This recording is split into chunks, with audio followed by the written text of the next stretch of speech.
Bueno, pues la mayoría ya me conocéis, soy Susana. No es de lo que más me gusta hacer, pero como dice mi marido, me lo tengo que tomar como si fuera una clase del cole. Y lo mismo que predico a mis niños en el colegio, pues también puedo hacerlo aquí. La historia que os quiero contar hoy es, curiosamente, la primera historia con la que siempre empiezo a trabajar en el colegio. Y es Jonás, la historia de Jonás. Porque me gusta trabajar con los niños, la obediencia, las consecuencias, pero cuando me he puesto a analizar bien esta historia, es que es tan enriquecedora que quiero compartirla con vosotros, ¿no? Porque el Señor me ha tocado a mí, ¿por qué no lo va a hacer a vosotros? Esta historia comienza con una desobediencia. Dice en Jonás 1:2, levántate, ve a Nínive, la gran ciudad, y proclama contra ella porque su maldad ha subido hasta mí. Eso se lo está diciendo Dios a Jonás, que se levante, que vaya a Nínive y que le haga caso y que les diga que les perdone, que los puede perdonar si ellos se arrepienten. Voy a poneros un poco para que podamos entender esta historia, porque si no nos situamos, pues a lo mejor no podemos comprender la importancia de lo que Dios le había mandado a Jonás ese día. Vamos a ver, tal como estáis puestos, yo sería Israel, ¿no? Que en ese momento estaba dividido en dos, la parte de arriba Judá, la parte de abajo, o sea, Judá y Jerusalén, o sea, Judá e Israel, perdón. Y en esta parte de aquí estaría situada Asiria. Asiria era un imperio impresionante. Imaginaros, si hiciéramos una comparativa, Asiria sería como una tortilla de patata de 100 huevos, una cosa consistente, mientras que Israel era solamente una moneda de 1 céntimo. Esa tortilla de patatas podría haberse tragado ese céntimo cuando hubiera querido. Hubiera hecho así, se hubiera comido ese céntimo, si es menos que un cuadradillo de patata de la tortilla. Pero Dios no permitió en ningún momento que eso sucediera hasta que no llegó el momento adecuado donde Él quería trabajar la vida de su pueblo. Pero no, ahí estaba ese gran imperio intentando comerse a Israel y no podía, porque Dios no lo había permitido. Y ahora va Dios y le dice, oye Jonás, quiero que vayas a Nínive, que estaba justo en el norte de Asiria, de sus enemigos, de los que querían conquistarlo, de los que querían derrocarlo, los que querían machacarlo, esclavizarlo, a eso, a unos extranjeros, gente mala, gente que no conocen a Dios, gente que no son como nosotros. A eso, ve y háblale y dile que yo tengo misericordia para ellos, pero solamente tienen que arrepentirse. ¿Cuál es la actitud de Jonás? La actitud de Jonás es salir corriendo al lado contrario. Si aquí estaba Nínive, Jonás decidió irse a Tarsis. Jonás lo que intentó fue huir de Dios. No quería otra cosa, huir lo más lejos posible de Dios. ¿Sabéis que Tarsis es España? ¿Sabéis que en ese momento de la historia se consideraba que la tierra era plana? ¿Se consideraba que la tierra acababa en el cabo de Finisterre, que está en Galicia? Finisterre, fin de la tierra. Y él cogió y se fue al pico más extremo del mundo para que Dios no lo encontrara. Pero seremos locos cuando pensamos eso. Leemos en Salmo 139, 7, 8 y dice, ¿a dónde me iré de tu espíritu? ¿O a dónde huiré de tu presencia? Si subo a los cielos, allí estás tú. Si en el Seol, que es la parte más profunda, preparo mi lecho, allí estás tú. No hay donde huir de Dios. No puedes huir de Dios, pero Jonás quería huir de Dios. ¿Por qué? Porque quiero hacer algo que es lo correcto, porque tú no has pensado bien, Dios mío. Tú no estás pensando con la cabeza. Tú quieres hablarle a extranjeros. Jonás era Galileo, el primer y único profeta que era Galileo. Y este hombre fue el único al que Dios envió a hablarle a un pueblo extranjero. Nunca un profeta había sido enviado a hablarle a nadie que no fuera judío. Pero él fue el primero. Y cuando recibió aquella orden de parte de Dios, dijo, no, porque tú no estás pensando con sabiduría, Dios mío, yo soy mucho más sabio. Mira, me voy. Y se fue a coger un barco.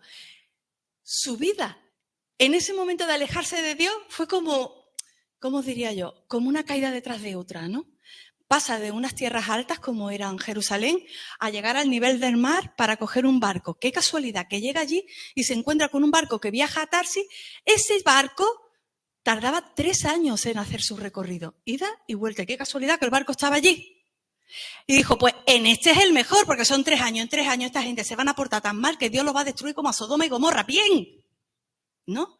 Y compra un billete y se monta en el barco. Y sigue descendiendo, porque no se queda arriba en el barco, se va abajo y se esconde en la parte más profunda del barco. Y se echa a dormir. Y ahora ese barco zarpa y por consecuencia de lo que él había hecho, comienza una tormenta. Y me gusta mucho esta historia porque Dios utiliza su creación para transformar la vida de Jonás, pero también utiliza su creación y todo lo que él ha creado para transformar la vida de todas las personas. Ahora coge de pronto, aparece una gran tormenta enorme. Dice que era tan grande que los marineros que estarían acostumbrados, y además están, pues digamos que están recorriendo el mar Mediterráneo, que tampoco es un mar que sea como el Pacífico, que tiene muchísimas más olas. El mar Mediterráneo es una cosita más tranquila. Sin embargo, decían que pensaban que el barco se iba a partir por la mitad. Así que empezaron a tirar todo lo que tenían en el barco para intentar que el barco siguiera navegando. Y imaginaros un viaje a Tarsis, que hemos dicho 3 años, que llevaban estas criaturas en el barco, pues toda su comida, aparte de un montón de productos que iban a vender, estaban tirando una fortuna por la borda. Dice que allí en el barco estaban todos tirando cosas histéricos, cada uno orando a su Dios. Allí nadie conocía a Jehová. Allí nadie conocía a nuestro Dios. Allí cada uno oraba al Dios que podía y esperaba que aquel Dios tuviera misericordia de su vida y que lo sacara de aquella tormenta. Pero la tormenta no amainaba. La tormenta seguía empeorando. Así que el capitán dice, voy a bajar al sótano, a la bodega, voy a buscar a Jonás. Y le dice, oye, ¿pero tú qué haces durmiendo con la que está cayendo aquí? ¿Cómo puedes dormirte en este momento? Vamos a leer porque esta historia me recordó otra que está en Mateo 8, 3:27 y dice, y entrando él en la barca, sus discípulos le siguieron. Y he aquí que se levantó en el mar una tempestad tan grande que las olas cubrían la barca, pero él dormía.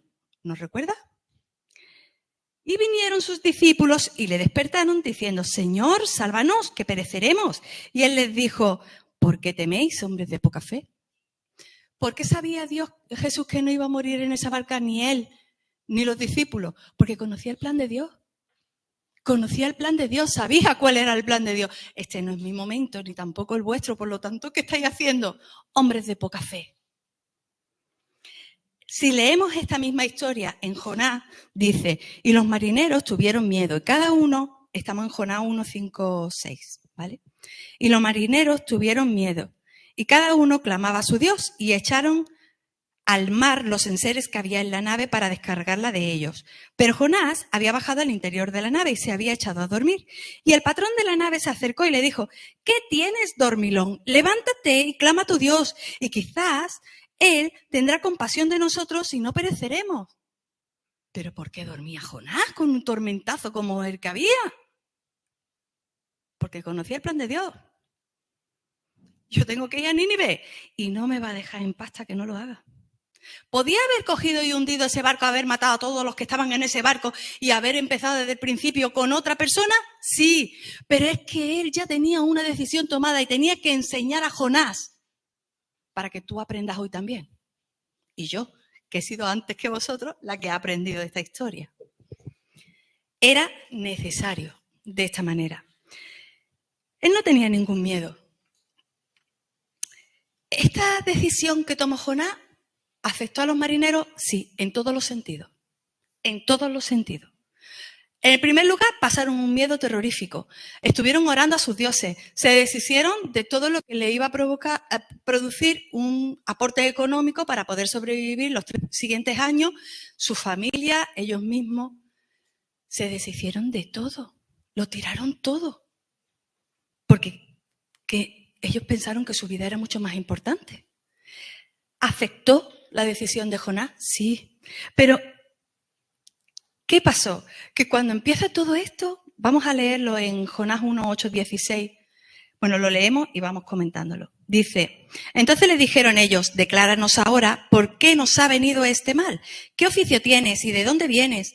¿Cuál es tu tierra y de qué pueblo eres? Y él respondió, yo soy hebreo y temo a Jehová, y yo soy Susana y soy cristiana, y yo creo en un Dios que está vivo. ¿Lo decimos muchas veces? Pues Jonás fue valiente y lo dijo, pero ¿sabéis lo más grande? ¿Qué es lo que más coraje a mí me daría? Oye, que los que estaban montados en el barco eran extranjeros, porque cada uno oraba a su Dios, ninguno era judío. ¿A estos no le importa hablarle? ¿A estos no importa decirle que Dios está vivo? ¿A estos no te importa predicarles? Y a los otros sí, porque hacemos acepción de personas. Seguimos. Dios de los cielos, que hizo el mar y la tierra. Y aquellos hombres temieron sobremanera y le dijeron, ¿por qué has hecho esto? Porque ellos sabían que huía de la presencia de Jehová, pues él se lo había declarado. Él había dado testimonio de lo que estaba ocurriendo. Y con aquella enorme tormenta, Dios estaba dando testimonio del poder que tenía y de que estaba vivo y que estaba subrayando las palabras que Jonás había dicho a estas personas que estaban montadas en el barco. Y dijeron, ¿qué haremos contigo para que el mar se nos aquiete? Porque el mar se iba embraveciendo más y más. Y él respondió, tomadme y echadme al mar, y el mar se os aquietará, porque yo sé que por mi causa ha venido esta gran tempestad sobre vosotros. Y aquellos hombres trabajaron para hacer volver la nave a tierra. Venga, vamos a dar la vuelta. Vamos a dar la vuelta, que tampoco hemos recorrido tanto. Damos la vuelta, volvemos. Pero es que no hubo manera. Dice, no, mas no pudieron, porque el mar se iba embraveciendo más y más contra ellos. Entonces clamaron a Jehová y dijeron, ya cambiaron. Ya no estaban orando cada uno a su Dios. Ya se habían transformado. Ya habían entendido el mensaje de Jonás. Habían creído en el mensaje de Jonás. Habían visto el poder de Dios. Y entonces, dice, clamaron a Jehová y dijeron, te rogamos ahora, Jehová, que no perezcamos nosotros por la vida de este hombre, ni ponga sobre nosotros la sangre inocente, porque lo iban a tirar del barco. Y si ahora este se muere, a mí no me culpe, que la tormenta la has hecho tú. Porque tú, Jehová, has hecho como has querido. Y tomaron a Jonás y lo echaron al mar, y el mar se aquietó de su furor. Y temieron aquellos hombres a Jehová con gran temor, y ofrecieron sacrificio a Jehová e hicieron votos. Oye, que se convirtieron. Unos marineros que nunca habían escuchado hablar de Dios se convirtieron dentro de un barco. Porque una persona dio testimonio y porque vieron el poder de Dios, que estaba reforzando su palabra. Fuerte, ¿eh? Oye, yo he leído la historia de Jonás muchas veces y no me había dado cuenta de estas cosillas, ¿no?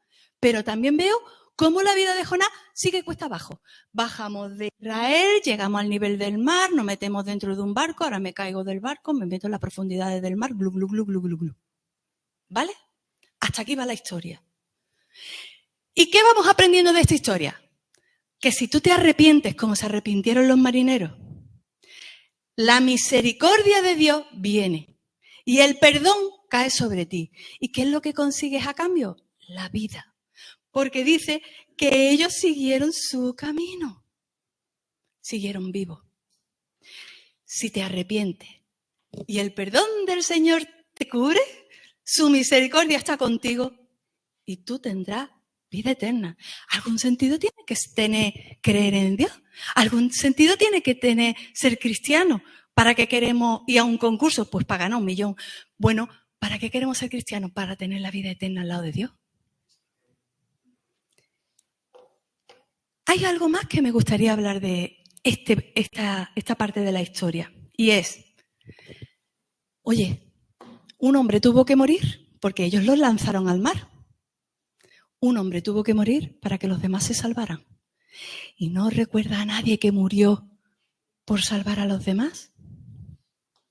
Solo que su sacrificio fue por todos y cada uno de nosotros, no solo por los miembros de un barco, no los que estaban en el barco, sino que Cristo murió por todos y cada uno de nosotros. Su muerte nos salvó. ¿Y qué nos trajo? Vida a través del arrepentimiento y del perdón de los pecados. Qué bonita la Biblia, ¿verdad? Porque estamos en el Antiguo Testamento y tú dices, bueno, Jesús está en la segunda parte. allí aparece en la segunda parte, ¿no? No, Jesús es el protagonista principal de la Biblia y está en todas las partes, en todas. Y te va hablando de Él para que tú vayas reconociéndolo en el momento adecuado, cuando tú tengas que encontrarte con Él. Seguimos con la historia y vemos que este hombre, glu, glu, glu, glu, estamos en el fondo del mar. No, me estoy ahogando.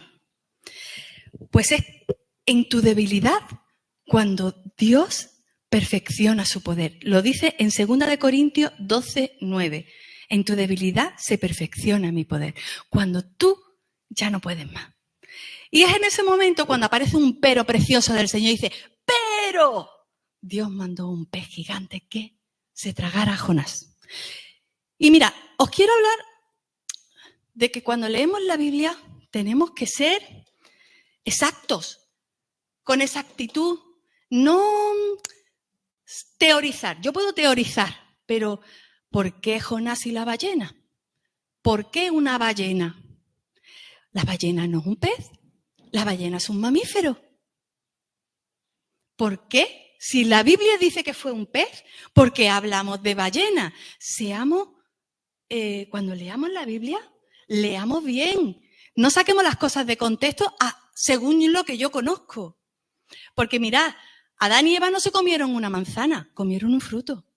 Los 3 reyes magos no eran reyes magos, eran sabios de Oriente, ni siquiera eran 3, había 3 regalos, pero ¿y si eran 25?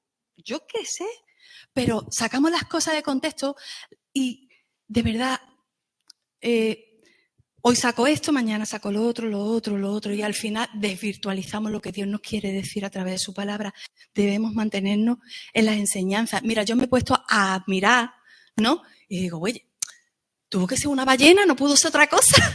Pues ¿sabéis que existe un tiburón de apellido ballena, tiburón ballena, que tiene se le llama así porque hace lo mismo que la ballena? Abre la boca, que tiene un pedazo de boca impresionante, y hace y chupa agua. Y en ese agua va el plancton, todo el alimento, y cuando hay algo que no le gusta, lo escupe. Es igual que la ballena. Pero es un pez ballena. ¿Por qué? Porque tiene agallas. ¿Por qué? Porque tiene escamas. ¿Y por qué? Pues yo no sé si es o no es el animal que se lo tragó, pero sí que puede dar el tamaño, entre 13, 15 metros, o incluso ha habido avistamientos de 20 metros. Pues sí, se lo pudo tragar un pez ballena. Bueno, pues a partir de ahora, pues pez ballena, tiburón ballena se llama. Pues podría ser, pero no es lo que dice la Biblia. Entonces ¿vale? Intentemos ser fieles a la palabra de Dios. Para que nadie nos pueda pillar en un desliz, ¿no? Y decir, pero es que tú dices. No. Vamos a intentar ser fieles a lo que pone en la palabra de Dios. Bueno, ahí viene el pero de Dios. El pero de Dios es un pez gigante que viene y se traga a Jonás. Y cuando Jonás está dentro de la barriga de ese pez, que se pega 3 días dentro, pues digo yo, que bien no tenía que oler. El susto tendría que ser tremendo. La oscuridad, impresionante, porque estás dentro de la barriga de un pez, dentro de las profundidades del mar. Más abajo no se puede caer en ese camino que había elegido para alejarse de Dios. Es que ya estaba en las últimas. Y es como cuando tú te metes en una piscina. Mientras tú, o en el mar, ¿no? Me da igual. Mientras tú tocas con las puntitas de los dedos el fondo, es como que todavía estoy a salvo porque llego con la puntita de mis dedos al fondo de la piscina. Pero en el momento en que ya no tocas, es cuando tienes que empezar a nadar y ya te entra la inseguridad. A ver si me ahogo. Cuando tú ya no tienes el control absoluto de las cosas, es cuando tú te rindes. Y cuando tú te rindes, cuando Dios puede actuar en nuestras vidas. Y es en ese momento, cuando Él toca fondo, cuando hace una oración que me gustaría leer con vosotros y que está en Jonás 2:9. Invoqué en mi angustia a Jehová y Él me dijo, desde el seno del Seol clamé. El Seol es la parte profunda, lo más profundo. Y mi voz oíste. Me echaste a lo profundo, en medio de los mares, y me rodeó la corriente. Todas tus ondas y tus olas pasaron sobre mí. Entonces dije, desechado soy de delante de tus ojos. Después vamos a volver a este versículo. Mas aún veré tu santo templo. Las aguas me rodearon hasta el alma. Rodeóme el abismo. El alga se enredó en mi cabeza. Descendí a los cimientos de los montes. La tierra echó sus cerrojos sobre mí para siempre. Mas tú sacaste mi vida de la sepultura, oh Jehová, Dios mío. Cuando mi alma desfallecía en mí, me acordé de Jehová. Cuando mis pies no tocaban el fondo de la piscina, me acordé de Jehová. Y mi oración llegó a ti, en tu santo templo. Los que siguen vanidades ilusorias, su misericordia abandonan. Mas yo, con voz de alabanza, te ofreceré sacrificio. Pagaré lo que te prometí. La salvación es de Jehová. Y fue cuando él ya no podía confiar en sí mismo, cuando confió en Dios y cuando esperó en él. Y dijo, bueno, me espera la muerte, pero si me espera la muerte, llévame a tu seno. Quiero estar contigo. Pero os he dicho antes que íbamos a recordar un versículo y era el de Jonás 2:4 que dice, entonces dije, desechado soy de delante de tus ojos, mas aún veré tu santo templo.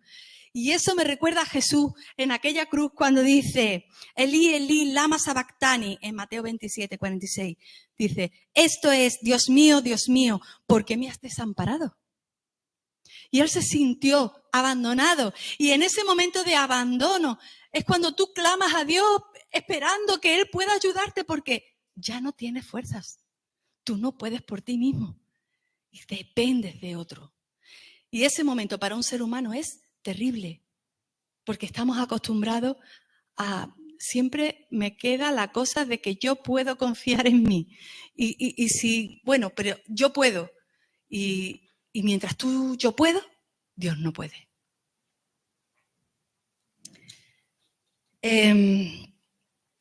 Dios le dice que quería que hablara a un pueblo extranjero. Quería que le hablara a los ciudadanos de Nínive. Pero él no quería. ¿Por qué? Pues porque estaba muy lejos y no tengo ganas de ir. No quiere ir a predicarle a esta gente porque está lejos, porque el idioma, huelen raro. Son de colores azules, verdes y amarillos. Son mujeres, son hombres, son niños. No me apetece. Está muy lejos. Son extranjeros. Son mis enemigos. No me tratan bien. ¿Quieren mi muerte? No quiero acercarme a ellos. Y todas estas razones las tenemos nosotros para no ir y hacer lo que Dios nos ha mandado que hagamos. El Señor nos dice que solo a través del arrepentimiento alcanzaremos la salvación. Acordaros, ¿los marineros se arrepintieron? Vivieron. ¿Jonás se arrepintió? Vivió. Y ahora vamos a ver qué es lo que pasa con los ciudadanos de Nínive. Bueno, os puedo contar ya un poco así, os reviento la historia, pero ya como ya la conocemos, pero también se salvaron porque se arrepintieron. Vamos a continuar con la historia, ¿vale? Me gustaría leer Mateo 12, 38, 41. Lo voy a leer aquí porque se me ha olvidado escribirlo, ¿vale? Dice, entonces respondieron algunos de los escribas y de los fariseos diciendo, Maestro, deseamos ver de ti señal. Quiero ver un milagro. Para poder creer en ti, tengo que ver un milagro. Y él le dice, y él respondió y les dijo, la generación mala y adúltera demanda señal. Pero señal no les será dada, sino la señal del profeta Jonás. ¿Jonás hizo alguna señal? ¿Salió del pescado con un letrero que decía, soy Jonás, he salido de un pescado? No, ¿verdad? No hizo ningún milagro. Jonás no hizo nada. ¡Nada! ¿Seguimos? ¿41? Verdad, perdona. Porque como estuvo Jonás en el vientre del gran pez 3 días y 3 noches, así estará el Hijo del Hombre en el corazón de la tierra 3 días y 3 noches. Los hombres de Nínive se levantarán en el juicio con esta generación y la condenarán, porque ellos se arrepintieron de la predicación de Jonás. Y he aquí más que Jonás en este lugar. Y vuelvo a ver otra comparativa con la historia de Jesús que me sorprende. Él estuvo en lo más profundo, en un lugar oscuro, en un lugar de muerte, y a los 3 días volvió a la vida porque podía haber muerto dentro de ese pez. Y Jesús estuvo encerrado en una tumba 3 días y volvió a la vida. Y ambos volvieron transformados, cada uno de una manera diferente, pero hubo una transformación en su vida, porque Jesús decía que no lo reconocían sus discípulos, pero en el caso de Jonás, Jonás salió transformado porque Jonás obedeció a Dios a partir de ese instante. Él dijo que lo iba a hacer y lo hizo. De verdad que a veces pensamos que tenemos la razón en todo y que, no sé, tenemos una predisposición a hablarle a determinadas personas y a otras no, porque somos humanos y los humanos juzgamos. De verdad, yo es algo que intento no hacer, pero a veces, sin darme cuenta, estoy juzgando a la gente y no sé ni cómo he llegado ahí, pero lo he hecho. Yo sé que a lo mejor a vosotros no os pasa, pero yo sí. Yo, sin darme cuenta, he juzgado, ¿no? Y a lo mejor me he visto diciendo, no, a este no le hablo yo del Señor. ¿Por qué no? ¿Por qué no? Porque no somos afines, o no me va a entender, o se va a reír de mí. Mira, os quiero contar la historia de John Newton. No sé si la conocéis. John Newton, su trabajo era ser negrero. Trabajaba en los barcos de esclavos, iba a África, separaba a los esclavos de su familia, se los llevaban en un barco, la mitad moría en ese barco, la otra mitad los vendían para que los matasen, los violasen, los mutilasen, para que trabajasen de las 24 horas del día. Eran personas que sufrieron muchísimo. John Newton, me lo pones tú aquí al lado. O bueno, espérate, pónselo a uno de esos negros que fueron secuestrados y esclavizados. Dime si ellos le predicarían la palabra de Dios. Diría, ¿a ti? Tú no te lo mereces. ¿Cómo te vas a merecer tú la salvación y la gloria de Dios? Tú no te mereces eso. No te mereces que yo te hable de Dios. Tú no te mereces la vida eterna, tú te mereces el infierno. Ya estamos jugando. ¿Sabéis qué?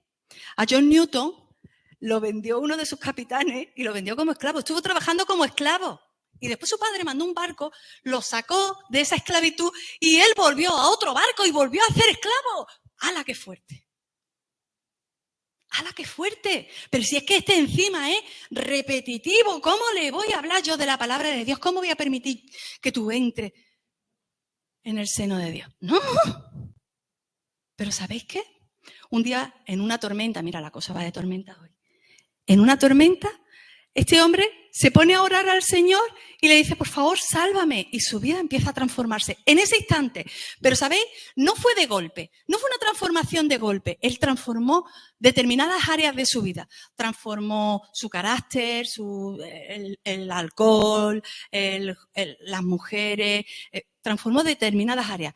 Pero siguió siendo negrero. Ya no se montaba en barcos porque le daba un poquillo de cosa a la cosa, que ya estuve yo a punto de ahogarme. Pero el bolsillo le dolía y seguía trabajando desde negrero hasta que Dios consiguió transformar su vida por completo. Se convirtió en un pastor anglicano. Él fue el que hizo el himno de Sublime Gracia, muy conocido, y él es parte del pueblo de Dios. Ahora díselo a uno de esos esclavos. ¿Tú de verdad piensas que alguno de esos esclavos hubiesen querido que este hombre conociera a Dios? ¿De verdad pensáis que algún judío que estuviera encerrado en un campo de concentración querría decirle Dios te ama a sus guardianes? Ojalá te sepultaran y te aplastaran y te murieras a cachitos con lo que me estás haciendo pasar a mí y a mi familia. Y juzgamos. Pero ¿sabes qué? Es que eso no es la voluntad de Dios. Esa no es la voluntad de Dios, es la nuestra. Y tenemos que separar las cosas y ver las cosas desde otra perspectiva y con otra claridad. Dice en 2 Corintios 5, 18, 20, y para mí yo creo que es el texto más importante de toda esta predicación. Y dice, y todo esto, la salvación, proviene de Dios, quien nos reconcilió consigo mismo por Cristo. Y si tú te has reconciliado con Dios, es a través de Cristo, porque Él murió por ti, como Jonás murió por los de los barcos, por los marineros. Y nos dio un ministerio, el de reconciliación. Que Dios estaba en Cristo reconciliando consigo al mundo, no tomándole en cuenta a los hombres sus pecados, y nos encargó a nosotros la palabra de la reconciliación. Así que somos embajadores en el nombre de Cristo. Como si Dios rogase por medio de nosotros, os rogamos en nombre de Cristo, reconciliaos con Dios. Y de verdad que no sabía cómo titular esta predicación, pero el reconciliador. ¿Qué fue Jonás? El reconciliador. Reconcilió a personas que no conocían a Dios con Dios. ¿Y qué utilizó Dios en todo momento? Su creación. Una tormenta, nube, lluvia, ola, un pez gigante. Vamos a seguir con la historia. Vamos a ver cómo Dios sigue utilizando su creación para transformar la vida de Jonás y de los hombres. Bueno, seguimos. Vamos a leer Jonás 3:1-3. Y dice, vino palabra de Jehová por segunda vez a Jonás diciendo, levántate, aquí se acaba tu camino de caída. A partir de aquí, ahora vamos a levantarnos, ¿vale? Y ahora dice, levántate y ve a Nínive, aquella gran ciudad, y proclama en ella el mensaje que yo te diré. Y se levantó Jonás, venga, para arriba. Y fue a Nínive, conforme a la palabra de Jehová. Nínive era una ciudad grande, vivía mucha gente allí. Tardabas aproximadamente como 3 días en recorrer la ciudad así sin parar, las 24 horas andando. Pero Jonás estuvo 40 días predicando el mensaje que Dios tenía para aquel pueblo. Y el número 40 es importante porque significa cambio, transición, renovación, un nuevo comienzo, momentos de prueba y de purificación. Y eso es lo que Dios pretendía con este pueblo. Os voy a dar una oportunidad, purificaros. Purificaos, pedid perdón. Si pedís perdón, ¿qué es lo que viene después? Si vosotros os arrepentís, ¿qué viene? El perdón. Y después, ¿qué es lo que viene? La vida. Porque si no voy a destruir esta ciudad, vaya a morir todos. Seguimos. Y en el capítulo 4 del libro vemos, hay una parte muy graciosa, a mí que me gusta, a vosotros no os pasa, a mí sí. Yo discuto con Dios muchas veces, ¿no? Más de las que debiera. Y cuando discuto con él, pues empiezo, porque hay que ver, porque mira lo que ha hecho, porque esto así no me gusta, porque yo soy muy cabezona y claro. Yo, si os acordáis, soy la oveja perniquebrada, esa que siempre está dando. Entonces, discuto con él, ¿no? Y me gustó mucho esta discusión porque él decía, si yo para qué he venido, si yo sabía que en cuanto pusiera un pie en Nínive tú lo ibas a perdonar a todos, si es que yo lo estoy viendo venir, si es que yo lo veía venir, por eso no quería venir, porque tú lo ibas a perdonar a todos. Es que no puede ser. Y la respuesta de Dios me encanta porque es muy del Señor y le dice, ¿y por qué te enfadas tanto? Es como, cuando vas conduciendo y se te enfada el de al lado y tú le dices, lo siento, y se pone todavía más histérico porque es como, necesita que tenga el mismo nivel de intensidad que yo para poder seguir discutiendo, pero Dios no tiene ese nivel de intensidad. ¿Por qué? Porque Él te ama y entiende. Entonces Jonás, después de aquellos 40 días, se va a una zona, se construye como con caña, ¿no? Una cosita así para meterse debajo porque el hombre está muy fatigado de la calor y entonces pues se mete allí debajo en primera fila para ver si a Dios se le ocurría por casualidad lanzar algún meteorito y cargarse a aquellos de Nínive como se cargó a los de Sodoma y Gomorra. Por favor, sí, aquí estoy en primera fila, pero sé que no lo vas a hacer. Y estaban allí discutiendo, ¿no? Y entonces viene una enseñanza a Jonás otra vez a través de la creación de Dios. Y es que Dios en una noche hace crecer una calabacera, las calabaceras tienen las hojas muy anchas y eso le daba mucha sombrita. Por la mañana se levanta Jonás, ve aquella sombra y dice, ay, con la calor que yo tengo, qué bien me ha venido esto. Es que me ha venido estupendo. Y ahora él estaba muy contento. Se acuesta esa noche, viene un gusano, vuelve el Señor a utilizar otro elemento de la creación y el gusano se come la calabacera. Se despierta por la mañana Jonás, ve que no está la calabacera y encima Dios manda un viento que nosotros no conocemos eso para nada, para nada. Un viento de esto del siroco caliente que cuando te entra el aire parece que los pulmones se te están quemando. A mí me recuerda a Arterra, vamos, una cosa. Y es como que tú dices, no soporto esta calor, Dios mío, ¿qué está haciendo? Empieza a protestarle otra vez. Vamos a leerlo, que está muy gracioso. Jonás 4, 6, 11. Dice, y preparó Jehová, Dios, una calabacera, la cual creció sobre Jonás para que hiciese sombras sobre su cabeza y le librase de su malestar. Y Jonás se alegró grandemente por la calabacera. Pero al venir el alba del día siguiente, Dios preparó un gusano, el cual hirió la calabacera y se secó. Y aconteció que al salir el sol preparó Dios un recio viento solano y el sol hirió a Jonás en la cabeza. Vuelve a utilizar su naturaleza, su creación, para trabajar en la vida de Jonás. En la cabeza.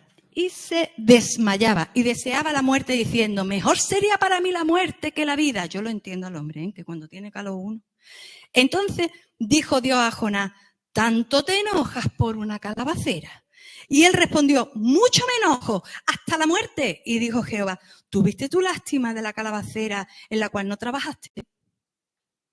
Ni tú la hiciste crecer, que en el espacio de una noche creció y en el espacio de otra noche pereció. Y no tendré yo piedad de Nínive, aquella gran ciudad donde hay más de 120.000 personas que no saben discernir entre su mano derecha y su mano izquierda y muchos animales. Dios se preocupa por su creación. ¿A quién estaba utilizando? A Jonás. ¿Y Jonás quién es? La creación de Dios. ¿Nos olvidamos que somos creación de Dios? Dios nos ha creado y nos ha creado para algo. No nos ha creado para que disfrutemos, que también, que Él quiere que disfrutemos de todo y que cuidemos de todo. Pero Dios nos ha creado con una misión. ¿Y nuestra misión cuál es? Reconciliar.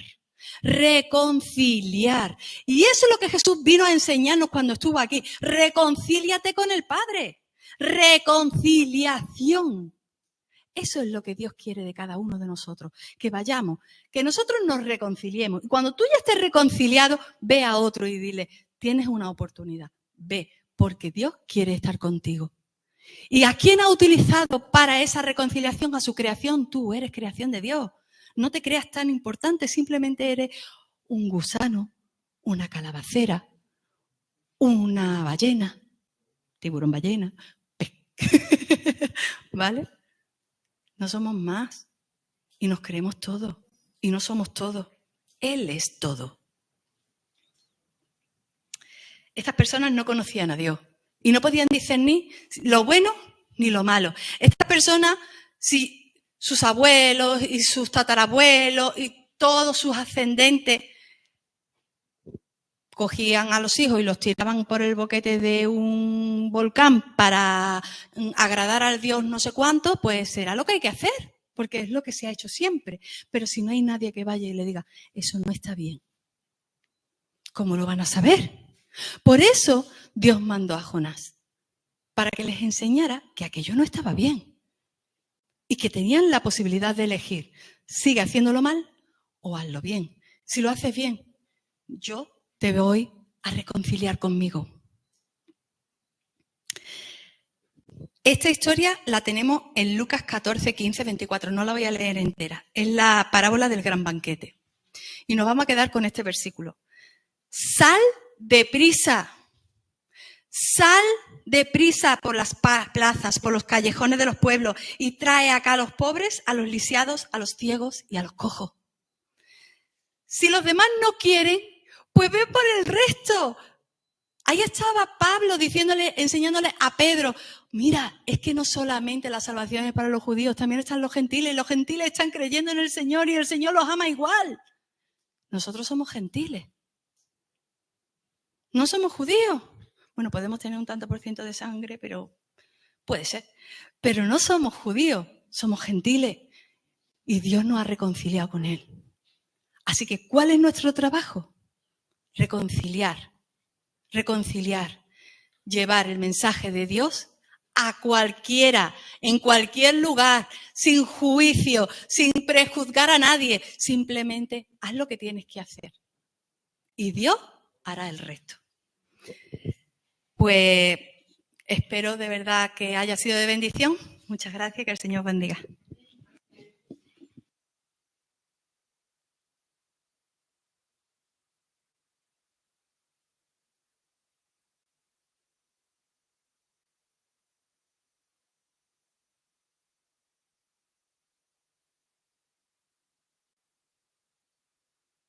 Todavía había más sobre Jonás en la palabra. Qué importante que nos demos cuenta de esto, de que me quedaba con el salmo, ¿no? que leía, que yo lo he compartido también en algún momento, de que aunque huyamos del Señor, Él siempre va a ir a buscarnos. Y es un privilegio que el Señor nos busque.